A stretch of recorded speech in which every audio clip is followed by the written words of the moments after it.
Hello everyone. आज हम बात करने जा रहे हैं श्री कृष्ण की। देखिए, हजारों वर्षों से श्री कृष्ण के बारे में बहुत कुछ कहा गया है, बहुत कुछ लिखा गया है और कई लोगों ने उन्हें एग्जाम्पल मान के उनकी लाइफ लीड करी है या उनकी लाइफ के उन्होंने डिसीजंस महाभारत के एग्जाम्पल से लिए हैं। तो आज 2022 में हम सब भी एक धर्म युद्ध कर रहे हैं। जैसा कि महाभारत में कहा जाता है कि इस धर्म युद्ध में हर इंसान अकेला है। आपको आपकी लाइफ में क्या करना वो आप ही जानते हैं, और यदि आप नहीं जानते हैं तो वो आपका पहला एम है कि आप वो फिगर आउट करें। तो देखिए, रामायण तो हमारे पास था ही। हर इंसान को आइडियल पर्सन यानी कि श्री राम बनने का प्रयत्न करना चाहिए, पर लेट्स बी ऑनेस्ट, कलयुग है और हर कोई श्री राम नहीं बन सकता। इसीलिए जरूरत पड़ी महाभारत की। और महाभारत में श्री कृष्ण ने बताया कि ये लाइफ कैसे जिए, ये जीवन कैसे जिए और क्यों जिए। तो आज इस वीडियो में मैं उस इंस्टेंट की बात कर रहा हूँ, यानी कि उस मोमेंट की बात कर रहा हूँ जब अर्जुन और श्री कृष्ण युद्ध के बीचों बीच आ गए थे और अर्जुन युद्ध नहीं करना चाहते थे। तो अर्जुन इस डाउट में है कि ये फाइट करने का कोई पॉइंट तो है नहीं, क्योंकि इतने लोग मरेंगे, इतने लोग हैरान होंगे, उससे बेटर है वो ये युद्ध छोड़ दे और हिमालय चले जाए। और ऐसे थॉट्स आपको और मुझे भी कई बार आते हैं कि ये सब मोह माया छोड़ के हिमालय चले जाते हैं। पर वहां पे थे श्री कृष्ण जो उन्हें गाइड करने के लिए थे, और उन्होंने कई एग्जाम्पल्स देते हुए अर्जुन को समझाया कि ये उनका कर्तव्य है और उन्हें ये करना है।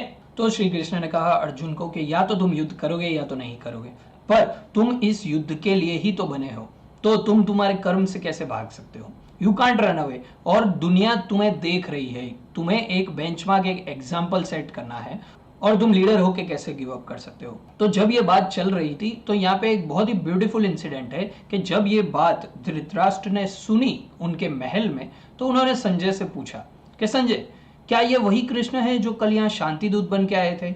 आज तो ये बिल्कुल शांति की बात नहीं कर रहे, आज तो ये बार बार अर्जुन को मोटिवेट कर रहे हैं कि तुम युद्ध करो, युद्ध करो। तो श्री कृष्ण से यहाँ हमें ये सीखना है कि हर सिचुएशन के अकॉर्डिंग हमें लाइफ में डिसीजन लेना है। कब शांति की बात करनी, कब युद्ध की बात करनी, कब एक्स्ट्रा एफर्ट डालना है, कब ज्यादा मेहनत करनी है, कब अपने करियर पे फोकस करना है, कब अपने फैमिली पे, ये सब हम सीख सकते हैं उनसे। देखिए, बिगेस्ट क्वालिटी श्री कृष्ण की क्या है और हर इंसान को जो सीखनी चाहिए कि वो रिजिड नहीं। यदि आप देखेंगे महाभारत के कई इंस्टेंसेस में, तो हर जगह सिचुएशन के अकॉर्डिंग बेस्ट डिसीजन क्या था वो उन्होंने लिया है। तो you have to be very adaptive, यानी कि आप में भी अडेप्ट करने की एबिलिटी होनी चाहिए, तभी आप सक्सेसफुल हो पाएंगे। तो इतना सब समझाने के बाद भी अर्जुन तो यही कहते हैं कि मुझे ये युद्ध का कोई पॉइंट नजर नहीं आ रहा है और इससे बेटर है कि मैं हिमालय चला जाऊं। बट हिमालय जाना सॉल्यूशन नहीं है। श्री कृष्ण यही कह रहे हैं कि हर इंसान का समाज में एक रोल है। श्री कृष्ण ने खुद ये कहा कि मैं चाहता तो स्वर्ग में रुक सकता था, वहां पे मुझे जो चाहिए मिल सकता था, पर मैं धरती पे आया और धर्म की तरफ से युद्ध कर रहा हूं, और हर एक क्षण में यही एफर्ट कर रहा हूं कि ये युद्ध हम कैसे जीते।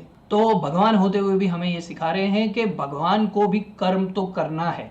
तो मॉरल ऑफ द स्टोरी क्या है कि यदि आप खुद को अर्जुन की तरह युद्ध के बीचों बीच पाते हैं और आप कंफ्यूज्ड है कि युद्ध करे या ना करे, तो श्री कृष्ण को याद करिएगा और अपनी ड्यूटी जरूर निभाइएगा। क्यों? क्योंकि जब आप अपनी ड्यूटी निभाएंगे तो आपके आसपास वाले भी उनकी ड्यूटी निभाएंगे, और वो एक साइकिल क्रिएट करेगा, और उससे ही ये ह्यूमैनिटी आगे बढ़ती जाएगी। देखिए, बुरे लोग इस दुनिया में तभी आगे बढ़ते हैं जब अच्छे लोग चुप रहते हैं। तो हमारा मंत्रा ये होना चाहिए कि बुराई को हर जगह रोकने का प्रयत्न करें और एक अच्छे समाज और अच्छे देश का निर्माण करें।